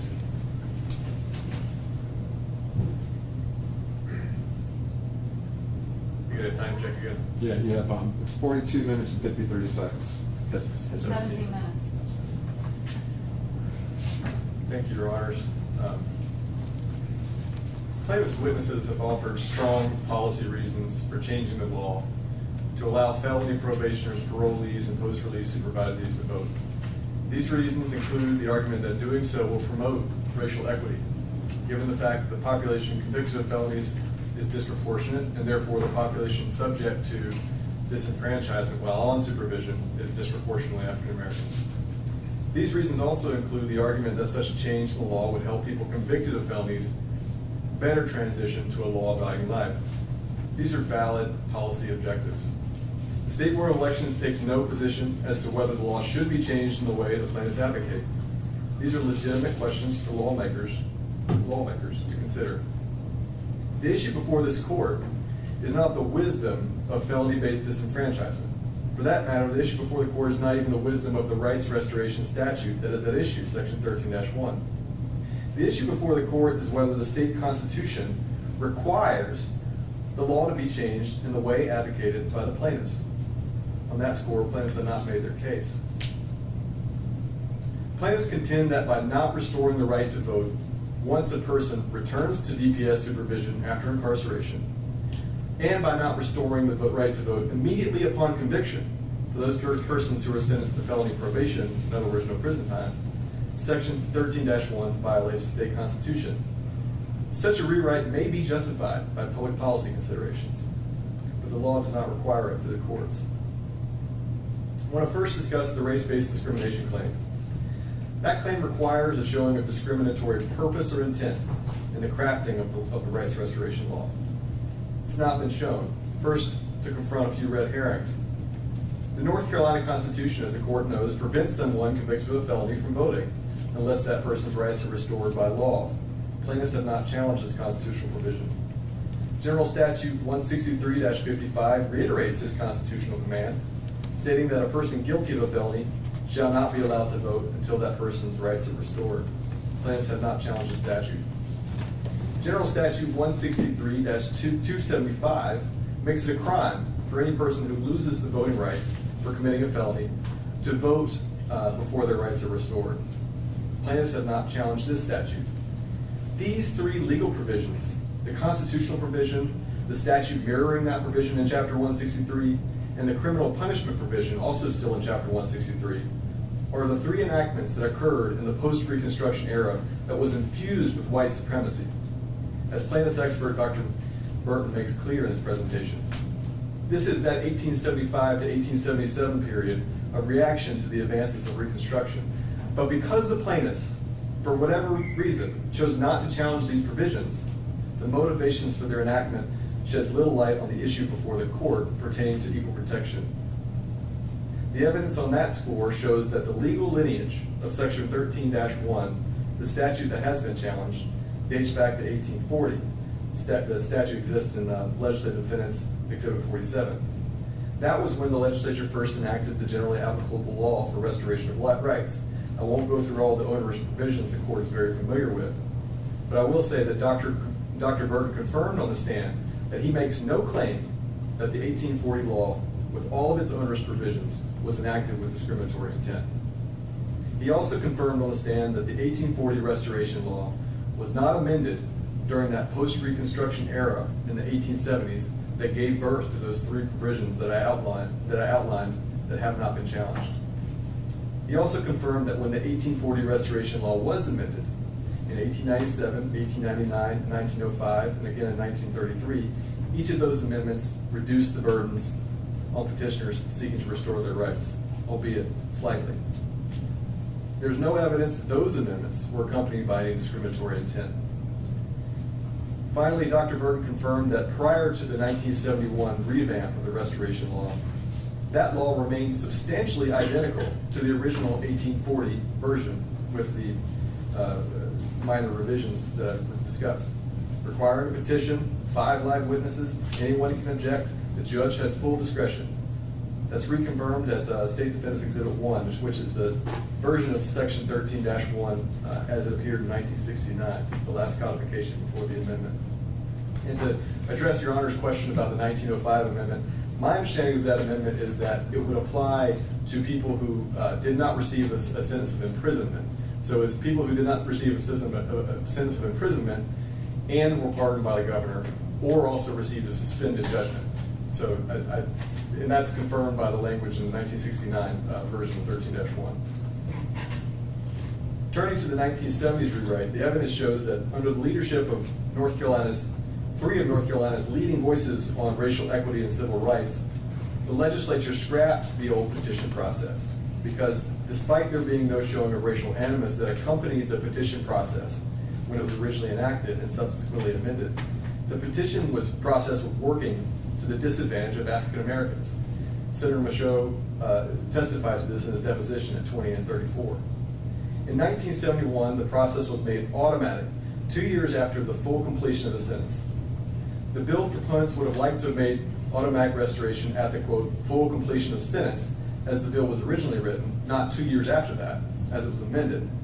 Now I want to draw the court's attention to the July 8th, 1971 News and Observer article regarding the full House passage of that bill. That's at Plaintiff's Exhibit 56 and State Defendants 12. And when the court reads that article in full, it demonstrates that when Justice Frye was discussing his preference for, quote, the bill's original provisions, he was discussing it in reference to the Odom amendment that was being offered on the House floor. That's the amendment that added the 2-year good behavior waiting period after a sentence had completed, as that's what the article is discussing. This article was not about the committee's substitute amendment, which added the clarifying including probation and parole language. That change occurred a week before full House consideration, before this N&O article, a week before this N&O article. And it's also discussed nowhere in the News and Observer article. In this context, it's clear that what Justice Frye was referring to was that when he said that he favored the bill's original provisions, which called for automatic restoration of citizenship when a felon had served his prison sentence. He was expressing opposition to the floor amendment, adding a waiting period after completion of the sentence, not the clarifying language that had been added in the committee a week earlier. And this is confirmed later in the article when another representative, Taylor, notes that he, quote, agreed with Frye and said he would oppose the amendment being the Odom amendment. It also makes sense for Justice Frye to speak in this shorthand, equating prison sentence with the completion of a sentence. Because recall, at the time, there was no automatic supervision period at the end of a prison sentence, unlike today. So plenty of people's sentences literally did end upon release from prison. The bill as first proposed by Joy Johnson in 1971 read, quote, upon the full completion of his sentence, end quote. It strains the rules of interpretation to look at the original draft and conclude that anyone sentenced to felony probation never gets their rights taken away under that phrase. As Dr. Burton said, he, quote, implied, close quote, from the draft. Actually, for that to happen, there would need to be an affirmative statement in the draft stating, upon sentencing. Because after all, this is a rights restoration law. If the law didn't address probationers at all, probationers would be left with no recourse to restore their rights. That obviously wasn't the intent of the legislators. It also strains the rules of interpretation to assume that, quote, full completion of his sentence, close quote, was intended to restore rights to anyone who transitions from parole from prison, as again, Dr. Burton implied from the draft. When that original language was amended in the committee substitute, lawmakers added the clarification to full completion of sentence, the including any period of probation or parole. Under a plain meaning analysis, which North Carolina courts use to interpret statutory language, the word including means, quote, containing as part of the whole being considered. That's from State Extrail Utilities Commission versus Environmental Defense Fund, 214 NC App 364. Quoting there from the New Oxford American Dictionary. The whole being considered is a person's sentence. So adding the word including is clarifying what is included within sentence. Our Supreme Court has also instructed that when interpreting the word included in statutes, the word is, quote, clearly intended merely to list examples, as from North Carolina Turnpike Authority versus Pine Island, Inc., 265 NC 109. So what are the examples? The examples of what? Aspects of a person's sentence. Repeat the last thing. Aspects of a person's Aspects. sentence. Thank you. Slow down, okay. The amendment used the word including, not some word indicating the addition of something that was not already encompassed in the preceding word. The amendment didn't use the word and, for example. Here, the contemporaneous record indicates what the intent was of the 1971 legislature. SDX 12, quote, legislation designed to make it easier for a convicted felon to get his citizenship restored after serving his sentence. From a news article. As House Committee Chair Representative Ramsey stated, the measure would, quote, replace provisions in present law, which he said were, quote, archaic and inequitable. This is the same Representative Ramsey, by the way, that Dr. Burton said was affiliated with the law and order worldview. He offered no evidence, however, that Representative Ramsey was actually motivated by racial animus, and the record belies that assertion, certainly this article. The Robisonian wrote at the time, and this is at SDX 14, in an article entitled Restoring Rights that, quote, procedure for restoring citizenship to persons convicted of felonies is simplified under a bill introduced by Representative Joy Johnson of Robeson and enacted into law. Robesonian went on to say, quote, it looks like a humanitarian gesture, close quote. New quote, if the previous procedure was more complicated, simplification should make former felons feel more welcome as restored citizens and encourage them to make their conduct acceptable, close quote. The plain conclusion from this contemporaneous record is that the legislature intended to dramatically relax and simplify the restoration law, and to do so for the purposes of promoting voting rights for people reformed through the criminal justice system. The 1973 legislature that enacted what Johnson and Frye originally sought to do, the 1973 legislature enacted what Johnson and Frye originally sought to do. With then Representative Michaud, they got rid of the Odom Amendment. They got rid of the 2-year good behavior waiting period. They got rid of the oath requirement. They made restoration automatic at the full completion of a sentence. And the bill was not significantly amended to the 1973 process. In fact, the legislature beat back amendments that would have attempted to retain the oath requirement and would have again made the restoration provision a one-shot deal. Those amendments that failed are at SDX 9 and 10. Nothing in the legislative history shows that in 1973 the North Carolina legislature, as a body, was presented with an option to alter 13-1 in a way that would restore rights automatically upon sentencing for people sentenced to probation, or to alter in a way that would restore rights to people transitioning to parole or probation after prison. From the original bill to its enactment, the legislation always required completion of a sentence, including referring to probation and parole. Nothing can, adding to what my colleague said, nothing can be inferred about the intent of the legislature based on what the legislature did not consider or act on. That's from North Carolina Department of Correction versus North Carolina Medical Board, 363 NC 189. This 2009 case, our Supreme Court instructed, I'm quoting here, the court has previously recognized the rule that ordinarily the intent of the legislature is indicated by its actions, not by its failure to act. Again, quoting here from an earlier North Carolina Supreme Court case, courts can find the intent of the legislature only in the acts which are in fact passed, and in those which are never,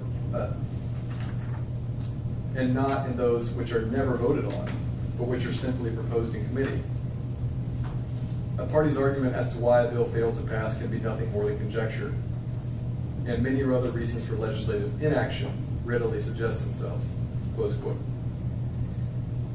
Now, even if the court were to credit Dr. Burton's conclusion that the bill drafter's original intent was implied to be to restore rights whenever a felony sentence is not served in prison, plaintiffs still offer no evidence as to why the change was made to include probation and parole aspects of the sentence. Dr. Burton's evidence does not speak to anyone's rationale for preferring this option. He speaks of general societal trends of the 1970s and his ideas about some people's motivations with respect to the law and order movement, people who were not actually involved in the North Carolina legislature, such as an advisor to President Nixon. Generalized evidence of political currents is not sufficient for this court to draw the not inconsequential conclusion that the reason the legislature enacted a law was for racial animus. There's just not enough evidence to draw that stark conclusion. Such a conclusion substitutes generalized societal observations for the careful analysis required under the Arlington Heights test.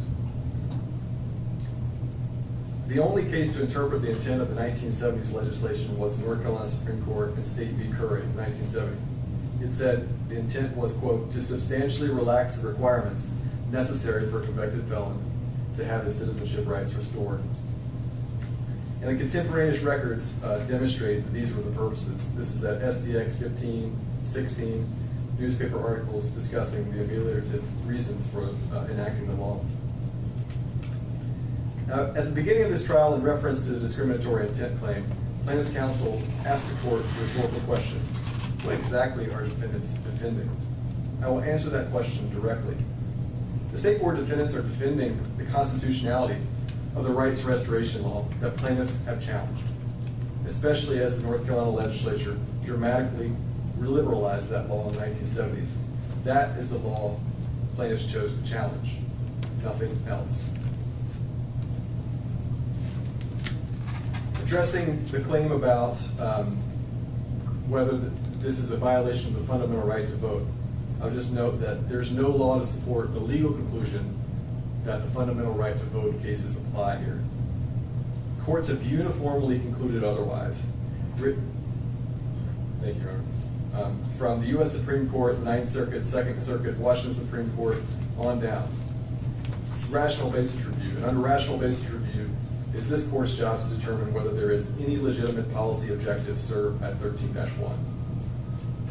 And to Your Honor's point about confusion, under rational basis review, the policy judgment made by the legislature need not be the perfect solution for the objective. It only needs to serve a rational, it only need to be rationally related to that objective. So next, I'll address very quickly the free election clause claim. The plaintiffs contend that this, I want to address the point that this claim applies only to qualified voters, which we agree with, and the Common Cause Court included that qualifier when it discussed the free elections clause. Time here. Okay.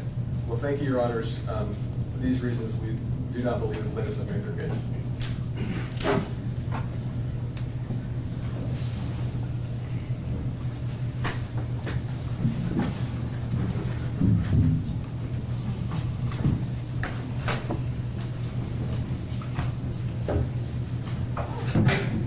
Okay. Yeah, that's fine.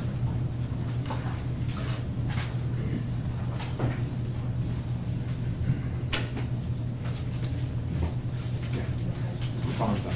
Good. We are going beyond our own self-imposed timeline and give you all equal time to respond if necessary. I would like to ask Mr. Atkinson if you would respond, we would like for you to respond to the defendant's assertion regarding the only remedies that are sought would require either striking 14.1, which would result in no process for the restoration, or blue penciling, which would leave this group of individuals under community supervision without any restoration pathway. So could you address their assertions on that? Yes, Your Honor. I think we briefed in our reply brief that, you all have the constitutional authority to sever the statute. Okay, so you just refer us to that Yes, argument? yes, ma'am. Okay.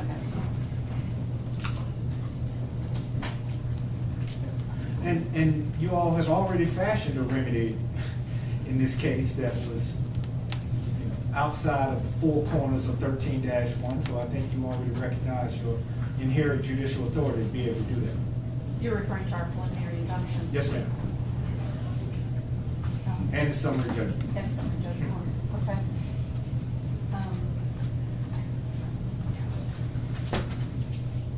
going to take another minute and ask, and I know Mr. Cox would cut you off, but I pose this to both of you, and that is, in light of all of the evidence regarding the very disparate impact of the whole disenfranchisement restoration scheme on the African American community,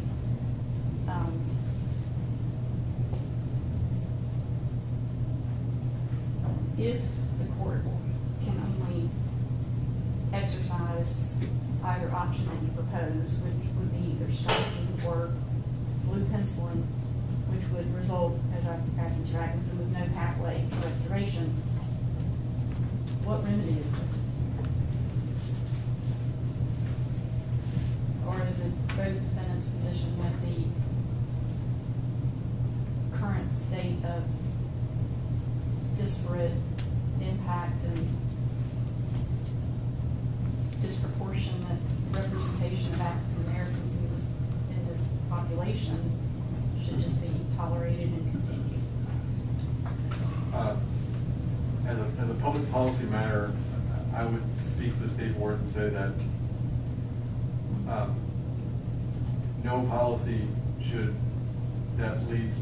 no governmental policy that leads to disparate results should go unexamined.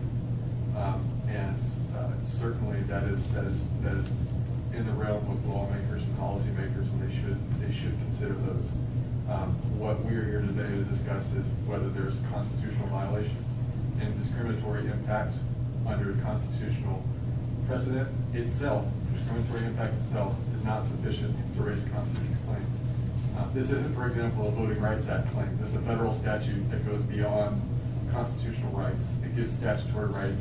Section 2 gives you an ability to bring a claim about discriminatory effects of a voting practice. This is not a statutory claim, it's a constitutional claim. And under the constitutional jurisprudence, effects alone are not sufficient. Sir, thank you, sir. Mr. Raleigh, you have anything to add? There's nothing I have, Your Honor. Anything further you'd like to ask? I have no questions. Judge, anything you'd like to ask? All right, I will remind you all that at the beginning on Monday, we did ask for you to prepare and submit proposed findings and conclusions, as well as a decreal portion of an order for our consideration. We imposed the September 3rd deadline for that. Is that still a workable deadline for everyone? So it is, and we'll get right to work. The only caveat that I wanted to mention is we will need the transcripts, of course, from the trial in order to be able to prepare our post-trial submissions. And we haven't coordinated already with Madam Court Reporter on the timing of those. I know there's a lot of testimony, so we will do our best. We will get right to work. If we did need more time, it would only be because we're just not able to finalize our submissions without the transcripts. Your Honor, so I could also mention that we had collectively agreed that in our proposed pretrial order for 3 weeks, perhaps contemplating this very issue. And I know I have folks that I'd have to review the proposal with as well, which makes a timeline of that nature tight. I just asked if Okay. we could agree to a longer time frame than that too. Do you want to go to the 10th, the following week, or a week? How much time? So AOC gives us 90 days. Given what I have on my backlog, I could probably do it in 45. I mean, in realistic, this amount of testimony, it takes a significant amount to scope, to edit, correct, index. There's a ton of exhibits and things to research and work out terminology and everything. Realistically, I'm looking at a month to 45 days. The reason being, I'm not giving time out of court always to do it. I'm working around a full sitting in a courtroom schedule, so it's done at night and weekends. No. May I say yes?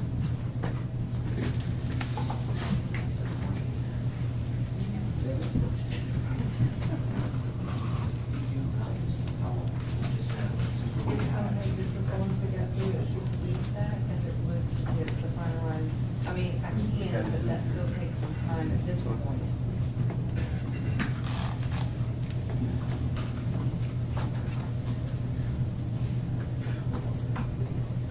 Did you have a proposal, Mr. Travis? The only thing I was going to ask is that sometimes there's a rough version and it can be pretty rough. We would much rather proceed on a more expeditious timeline than wait 45 days. If there were any rough version, we would accept that and submit post-trial submissions on the basis of roughs. We could potentially revise them later to fix any, slight wording changes from finals. But I don't know if I don't know how the transcripts are organized. I'm going to say, I think for our purposes, that it would be sufficient for there to be, that it does not need to be a verbatim recitation of testimony that was presented, as opposed to more of what was presented in closing arguments about the various opinions of the experts, or how those experts were lacking in elements that the defense contends were necessary, and much more of a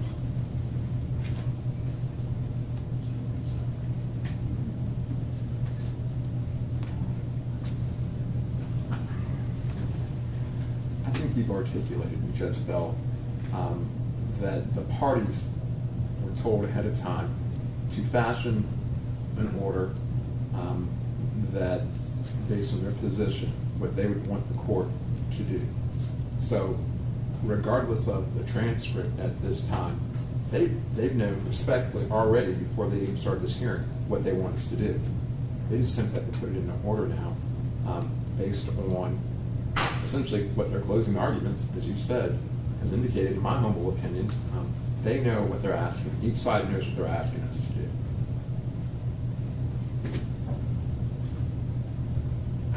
We will, of course, do whatever the court prefers, and we certainly could submit a summary version very quickly. One of the considerations that we have is that there would be a potential appeal by whichever side doesn't prevail, and it would be important for our purposes that the record is sufficiently populated with factual findings based on the evidence from this week to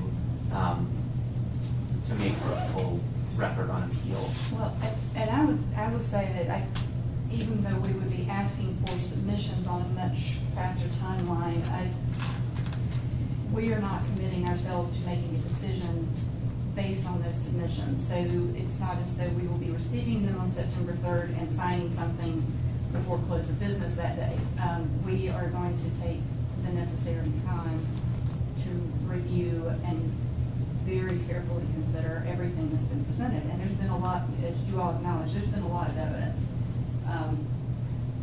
And we've got the transcripts and such that have also been submitted. So I think that the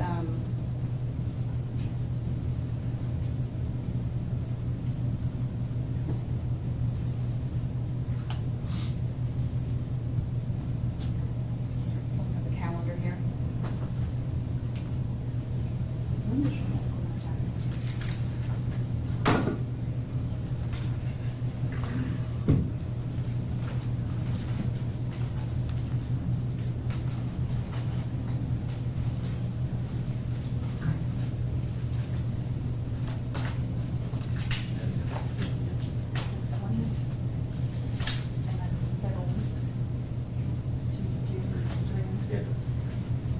So, Judge Dunlop has a medical malpractice case that's scheduled to start Monday, September 20th, and is slotted for 3 weeks.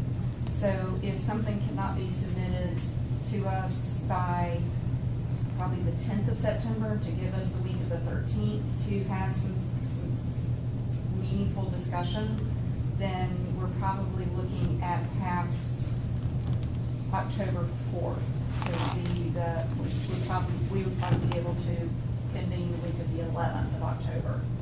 Plaintiffs would prefer the earlier of those deadlines, the one in early September, that would be done without transcripts from this week. So that would be the 10th, September 10th? September 10th.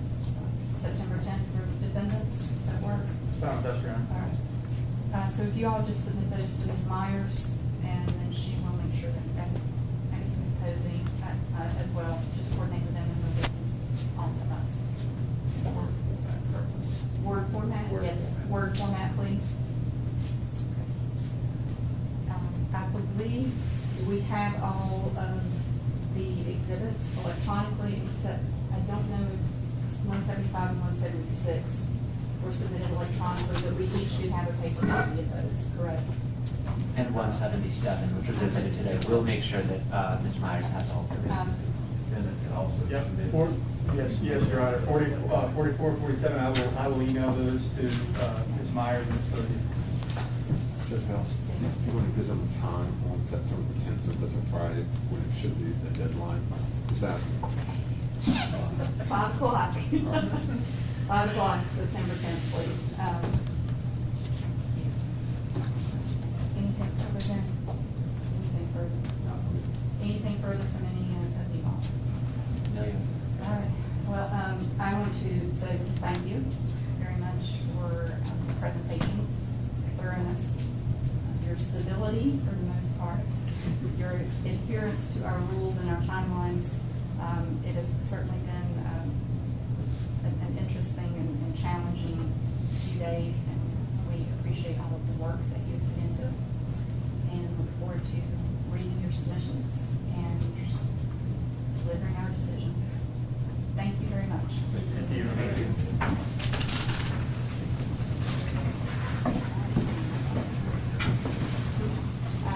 Mr. President, we are adjourned. Sign it out. Sarah, can you tell us where you could adjourn the signed item? All rise. Oh, yes, oh, yes, oh, yes. The Solomon Superior Court of County Wick is now adjourned. Sine die. God save these things, honorable court. Thank you. Thank you, Sheriff.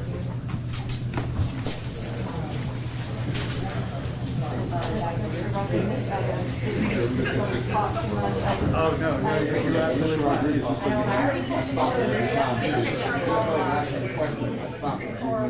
No, I totally understand. Then once you start talking, then that's when I